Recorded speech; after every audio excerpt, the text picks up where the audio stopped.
Welcome to another exciting episode of Mission Compliance, Unleashing Growth Potential for Defense Contractors. In today's episode, we continue down the road of understanding CMMC, its regulations, and its controls. Up next is AC L2-3.1.9. Provide privacy and security notices consistent with applicable CUI rules. We'll break down what this control means, why it matters, and how it impacts your organization's cybersecurity posture. We'll also provide practical insights and strategies for achieving compliance and securing your systems effectively.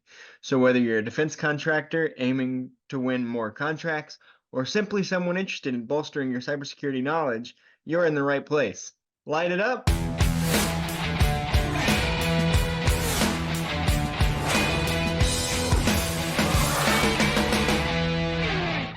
We're joined once again today by Mike Frieder, President of On-Call Compliance Solutions and a CMMC Professional Assessor. Thanks for joining us, Mike. Hey, always a pleasure, Roman. So today we're talking about CUI. And so the wording of this control being provide privacy and security notices consistent with applicable CUI rules seems pretty straightforward enough, but why are these privacy and security notices important? That's a great question. And it's I have to tell you, it is a very interesting control for them to put in here, because at the end of the day, I don't really happen to think that this actually provides any additional security. But I'll tell you what it does do is when you are entering a system, it gives the users of that system awareness of the fact that they are entering a system that, one, contains CUI, two, and most importantly is, in a lot of states, you are required by law to provide privacy and security notices. And the idea is that people should be aware that they're going to be recorded, they're going to be monitored, their activities on those systems can be watched over. And, so many small to mid-sized business owners don't do that. So many big business owners don't do that, right? But ultimately it is something to let the users of the system know that they can be monitored and that there are going to be things on their system that watch what they are doing. Now, how does this keep you more secure? That's a good question. I don't think it does. I think it's a notice, and some people would argue, and this is, I think, the reason why this control is in here. What is the most valuable part of having an alarm on your home? Is it the alarm that's going to call the police if somebody breaks in, or is it the sign from the alarm company that essentially warns the bad guys, hey, the system's got a bunch of security around it. You may want to just pick another house without a sign in front. And my theory about why they have decided that this is so important, it has to be included in the mandatory 110 controls, is a combination of the idea that if an attacker knows that a system is, got some monitoring and some security around it, they may be deterred from potentially attacking it. The problem with the reality on that is that actually by throwing a mandatory privacy and security notice, you tell the attackers exactly what's in the system. Robbing a house is one thing, right? You're probably getting caught doing that. There's going to be a footpath, you need an alibi, whatever. It's much more likely the police are going to catch you. However, cyber attacks usually come in from out of the country, and traceability is exceptionally difficult. And so I really do wonder what the actual material deterrence is about having these privacy and security notices. But in this case, I think, is this so important that it has to be something that is, mandatorily a part of the compliance standard? You know what? I don't think it's a bad thing. I don't think it does any harm. It's very easy to comply with. It's just, and I'll show you how when we kind of go through some of the answers, but I think the ultimate goal is deterrence, and certainly, meeting some of those privacy and security laws when it comes to giving your users notice that the system will be monitored and secured. So that's a little bit about that. Yeah, just for the clarification of our audience and our listeners, and quite frankly of me, is are the privacy and security notices, are those just like little pop-up windows or little things that tell you, hey, you're on a machine that has that has CUI on it, or what does that look like? Yeah, no, great question. Thanks for asking that. When I restart my computer, and I go to, do the control delete or hit the button to enter my password, what happens is you get a little notice on my machine, okay, and it says something to the extent of, this system may contain controlled unclassified information. Mhm. It may contain government information. This system is monitored, activity is recorded, and there's no expectation of privacy while using this system. Um, this system is not for unauthorized use. I don't know. There's a couple of lines like Right. that. And so it pops up when you log into the system. If you've ever used Zoom for Government, the Zoom Government, when you log into it, it won't let you go into the system without showing you a security notice, letting you know that your activities are going to be monitored and recorded. And so it is, it's right at login. And specifically, we'll go into this in a second, but the way to achieve this with ease on a Windows system is that you just have to configure a group policy to pop up what's called an interactive logon message. And that is the group policy that solves for this and will provide you an area to put that notice in. So, that's kind of the gist of it. But yeah, it's like whenever you log into a system, you get a little pop-up that gives you some information about that system. That's this. Awesome. You were talking about the security systems of a house, and I do know there are people that go and they will just buy the security system sign and stick it in their yard, even if they don't have one, because they've done research that shows that the sign deters people. Yeah, yeah, and I guess I'm guilty of it right now because I have an alarm system on my house and I have no sign. So I should probably go get one of those Simply Safe signs. But You just want them to be surprised. They that's try to right. get in your house. Oh wait, no. You know. Well, I Uh, live in Florida, so they'll reside they'll be receiving a whole different caliber of oh surprise yeah. in Oh my yeah. house. Emphasis on caliber. Anyway, That's this, right. So this uh, control is about alerting a user, like you mentioned, to the existence of CUI on a machine and let you know that there's might be some sensitive information on it. So what are the key assessment points that an assessor would be looking for on this one?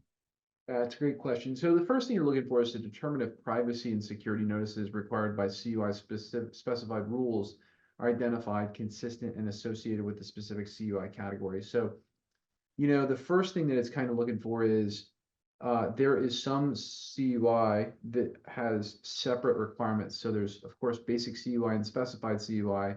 Some specified CUI carries with it specific warnings. So again, if you have that in your system, you're required to have that as part of your startup message. But as a sample answer, we would say notices are in place at system startup via Windows Interactive System Logon Message Group Policy. Again, it's just really straightforward as far as the answer goes to let them know exactly how you implemented it and that they're there. The second assessment point is determine if privacy and security notices are displayed.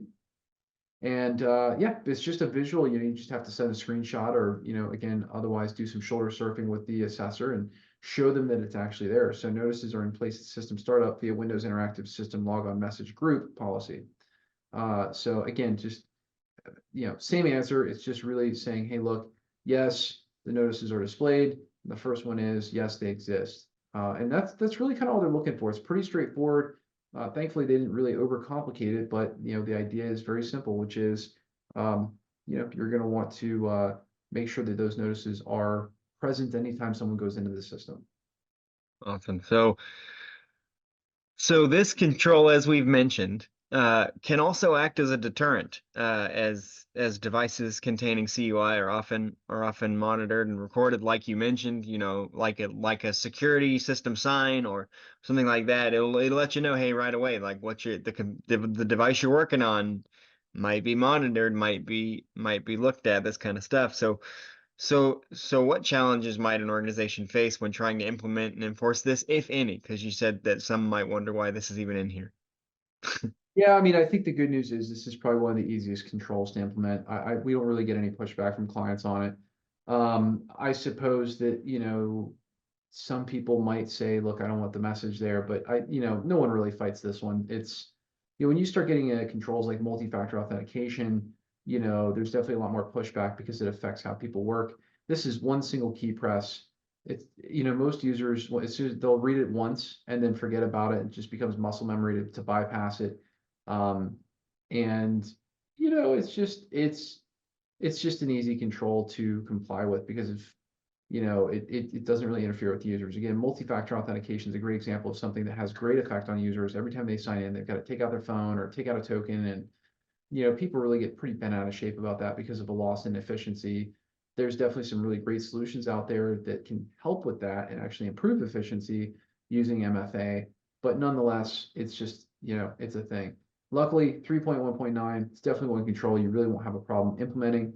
I think, we've given the example of the Windows Interactive Logon. There are definitely other systems. If you have a custom web-based application or portal, you need to make sure the warning notices are there. And you may need to have one on your building. That's another question mark, right? So if it's not on your building, is it in a policy so that someone who's inside of the building knows about what kind of information may be floating around those halls? So yeah, pretty straightforward on that one. And at the end of the day, it's just kind of one of those things that we all have to do. Yeah, that's a very serious topic. You got to make sure people know what devices they're working on, that they get that notice. And just from a personal standpoint, when I started working at this company, I have a work device now, but I didn't when I first started, and so I had to use my personal device, and so an agent had to be installed that you know put that message on the device whenever it started. And then once I got a work device, I had to get with one of our brilliant tech guys to be like, hey, can we get this agent removed? Can we get this notice removed? Because it's my personal thing. So you do have to get that notice. You get that notice when the thing starts up to let you know, hey, this is a work thing. This might contain sensitive information, blah, blah, blah, blah, blah.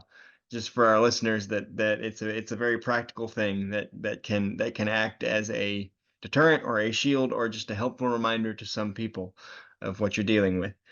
With that being said, it's time for our silly question, and this one isn't, as I've said before, it's not my best work, but we'll roll with it anyway. So for some of these devices, whether it's a notice at the startup of the thing, or some companies might automatically record. You don't know how they're going to implement it, but do you think that if a company records its employees' activity, that it's ever accidentally picked up something embarrassing, like somebody picking their nose or something?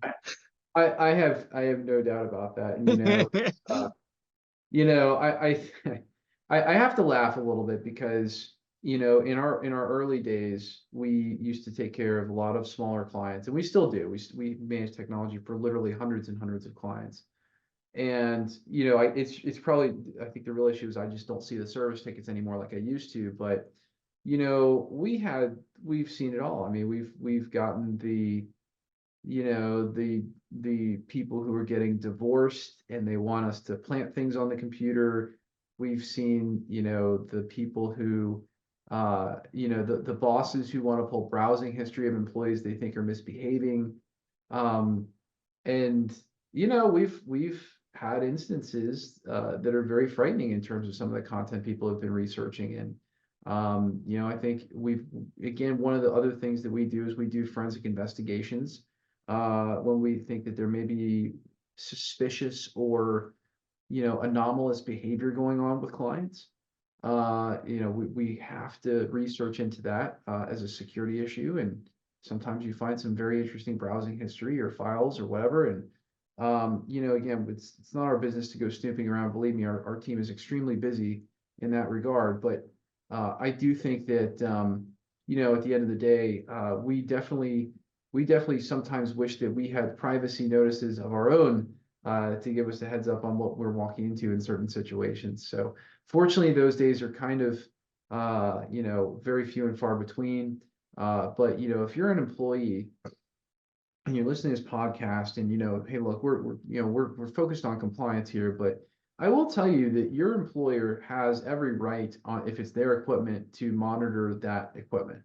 Particularly if you're a past client of ours and you've received a set of our IT use and cybersecurity agreements, you will know that the policies around employees using work equipment is pretty strict under our policies. You need to do work, you need to not do anything but work, and that's really what it boils down to. Go use your phone or step outside or go use your own computer if you're going to do silly things. So look, I think the privacy notices in some regard, one, it's just like a sign from your security company outside your front step. I think it's a good idea. you know, how much of a security control is it really? I don't think it's going to stop somebody from breaking into your system, but it's nice to have there. But you know, I also think that in general, it's really a good reminder for your people.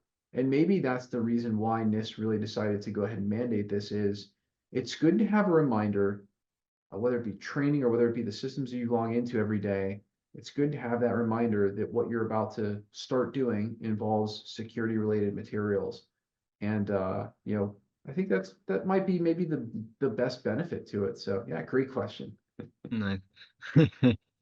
And that wraps up another great episode of Mission Compliance. We hope our discussion today has provided you with valuable insights, practical strategies, and inspiration to navigate the ever-evolving world of defense. We'd like to thank Mike for joining us and talking about the importance of privacy and security notices. Thanks, Mike. Hey, always a pleasure, Roman. But the conversation doesn't end here. We encourage you to continue exploring these topics and connect with us on our social media channels. Share your thoughts, ask questions, and engage with fellow listeners by using the hashtag Mission Compliance Podcast. If you haven't already, what should they do, Mike? Well, I think they should like it. They should subscribe to it. They should definitely comment on it, especially if there's something that you want to hear about in a future episode. We're always looking for new topic ideas. Exactly. And if you subscribe to it, you'll be the first to know when new episodes like this one are released. And we truly appreciate it, like Mike said, if you could take a minute to rate and review the show, because, like he mentioned, doing that allows us to bring you thought-provoking episodes and high-quality content, and we can bring you the episodes you want to hear. Join us again on the next episode of Mission Compliance as we delve further into the dynamic world of defense, security, and industry innovation. Until then, take care, stay informed, and make compliance your mission. See you next time. Thanks, everybody.